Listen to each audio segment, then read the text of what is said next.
नमस्कार दर्शकों, प्यारे दोस्तों, मैं श्रीनिवास गडकरी। अगर आप फेसबुक पे हो तो कृपया लाइक कीजिए, कमेंट कीजिए, शेयर कीजिए और यूट्यूब पे हो तो श्रीनिवास गडकरी नाम का मेरा चैनल सब्सक्राइब कीजिए। दोस्तों, एक बात शुरुआत में ही कहना चाहूँगा कि मेरे इस पोस्ट का, वीडियो का किसी भी धर्म, जाति, संप्रदाय, व्यक्ति या व्यक्ति विशेष की मन की भावनाओं को ठेस पहुंचाना कतई नहीं है। मैं एक कलाकार हूं और कलाकारों की दिल से इज्जत करता हूं। ये शायद आप में से बहुत सारे लोग जानते होंगे और मानते भी होंगे। दोस्तों, आंगिकम भुवनम यस्य वाचिकम सर्ववांगमयम आहार्यम चंद्र तारादि त्वं नुमः सात्विक शिवम। इस श्लोक के साथ मैं एक छोटी सी, हमारे जो धार्मिक पौराणिक ग्रंथों में जो एक बात है, उस बात के ज़रिए, उस कहानी के ज़रिए मैं एक संदेशा, छोटा सा संदेशा सभी तक पहुंचाना चाहता हूं। हकीकत में इसमें दो संदेश है, एक बात का जो कहानी है उसका, और दूसरा बाद में आपको पता चलेगा। आखिर तक वीडियो देखोगे, 2-4 मिनट में मेरी बात ख़त्म करने की मैं कोशिश करूँगा। दोस्तों, एक बार ऐसा होता है कि किसी गांव में, किसी शहर में, किसी क्षेत्र में किसानों से इंद्रदेव जो है वो नाराज़ हो जाते हैं और उस वक्त वो किसानों को शाप देते हैं कि आज के बाद 12 वर्षों तक आपके इस क्षेत्र में बारिश नहीं होगी, आपको पानी नहीं मिलेगा। तो किसान जो भाई होते हैं वो सारे बहुत बिलबिलाते हैं, गिड़गिड़ाते हैं उनके सामने, हे प्रभु आप ये क्या कर रहे हो, ऐसा मत करो, हम पे जुल्म मत करो, ये वो सब।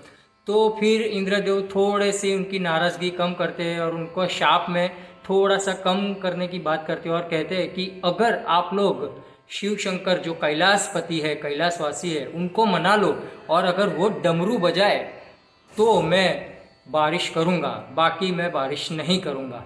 अब किसान जो है वो शंकर भगवान जो हमारे होते हैं, शिव शंकर आदि, उनके पास जाते हैं और उस बीच इंद्र जो है वो कैलाशपति को, शिव शंकर भोलेनाथ को मना लेते हैं कि वो डमरू नहीं बजाएंगे और उनसे ये वचन लेते हैं।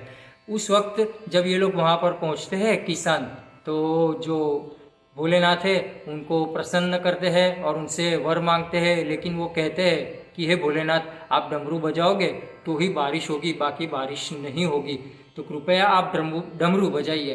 तो भोलेनाथ जो है वो कहते हैं कि मैंने इंद्र को वचन दिया है, मैंने इंद्र को प्रण दिया है, तो मैं डमरू तो नहीं बजा सकता, आपको उसके लिए 12 वर्षों तक तपश्चर्या करनी पड़ेगी और तपस्या भी करनी पड़ेगी, आपको उतना वक्त रुकना पड़ेगा। तो ये सुनकर सारे किसान जो है वो वापस लौट आते हैं और प्रतीक्षा करने लगते हैं 12 साल की। इस बीच में आपको बता दूं कि पौराणिक काल में ऐसा था कि चाहे देव हो या दानव हो, अगर वो आशीर्वाद दे या श्राप दे, लेकिन वो उनका एक वचन पालन होता था, वो करते थे ज़रूर। तो दोनों ने इस तरह से बात किया, इंद्र ने अपनी बात रखी और भोलेनाथ शिव शंकर भगवान ने उनकी बात की, और ये किसान वापस आ गए। और उनमें से, वो सारे किसान में से एक किसान ऐसा था कि जो रोज़ अपने काम पर जाता था, हल जोतता था, खेती की जो प्रक्रिया नियमित होती है वो करता था। तो बाकी सारे जो गांव के किसान हैं वो उससे जाकर कहते हैं कि अरे भाई ये तुम क्या कर रहे हो, पानी तो आने वाला है नहीं, वर्षा होने वाली है नहीं, तो ये आप क्यों कर रहे हो। और वो कहता है मैं तो, ये मेरा नित्य क्रम है तो मैं करता ही रहूँगा और ये निरंतर प्रक्रिया में अविरत तरह से करता रहूँगा। तो उस किसान को ये जो बाकी किसान होते हैं वो मूर्ख और पागल करार देकर वहाँ से चले जाते हैं और ये प्रक्रिया निरंतर चलती रहती है। एक बार ऐसा होता है कि ये प्रक्रिया देखते हुए जब पार्वती जी ने ये किसान की बात सुनी, तो उन्होंने अपने जो अधिपति इष्ट देव है, जो भोलेनाथ उनके पति, उनको ये बात की कि प्रभु कृपा करके आप थोड़ा डमरू बजा लीजिए, ऐसा ना हो कि शायद आप डमरू बजाना भूल जाए। वो देखो, वो किसान जो है वो नीचे पानी नहीं आ रहा है, फिर भी हल जोत रहा है, खेती की जो नित्य प्रक्रिया होती है वो कर रहा है। तो शंकर, वैसे भी भोलेनाथ, और आप लोगों को मालूम होगा कि पत्नी की बात पति तो कभी शायद टालता ही नहीं। ये तो भोलेनाथ है, बेचारे खड़े हो गए और बुर्र चक चक चक चक चक चक चक चक बुर्र चक चक चक चक चक चक डमरू बजा दिया।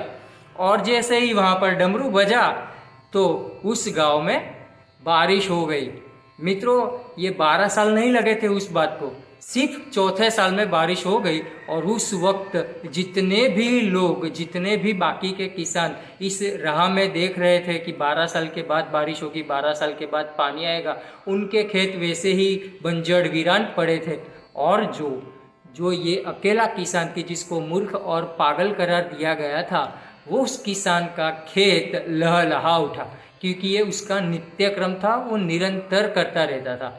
दोस्तों, इस बात से एक संदेश ये कहना चाहूँगा कि अभी लॉकडाउन है, कितना वक्त चलेगा, कितनी देर के बाद खुलेगा पता नहीं है, तो हमारा जो नित्य क्रम है, निरंतर प्रक्रिया जो है वो करती रहनी चाहिए। मैं भी एक कलाकार हूँ और इस वीडियो के ज़रिए मैं आपको बताऊँ कि ड्रामा मैं करता हूँ, तो शायद ऐसा ना हो कि 6-8 महीने के बाद लॉकडाउन खुले और मुझे कोई कहे कि भाई आपको किसी नाटक में रोल प्ले करना है, किरदार करना है, और उस वक्त मेरी जीवा चले ही नहीं, या इस तरह से एक ही जगह पर खड़े रहकर या बैठकर, जिसको सोलो लाकी कहते हैं, जो ड्रामा वाले हैं उनको पता है कि आपको बिना शारीरिक प्रक्रिया किए अपनी बात के ज़रिए, अपनी आँखों के ज़रिए, अपने चेहरे से उस भाव को प्रदर्शित करना है, तो शायद वो कहीं हम भूल ना जाए, तो हमारी जो नित्य क्रम की निरंतर प्रक्रिया है उसको बरकरार रखे।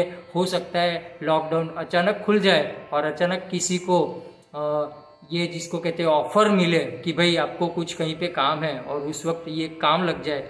तो ये मेरा एक प्रयास था छोटा सा, इस बात के ज़रिए कि मैं मेरा काम निरंतर तरह से करने की कोशिश कर रहा हूँ, इस उद्देश्य से, इस भावना से कि कहीं पे कुछ लॉकडाउन खुलने के बाद वापिस हम सब मिले, और आप और या मैं, हम सब अपनी जो निरंतर प्रक्रिया है उसे भूले नहीं।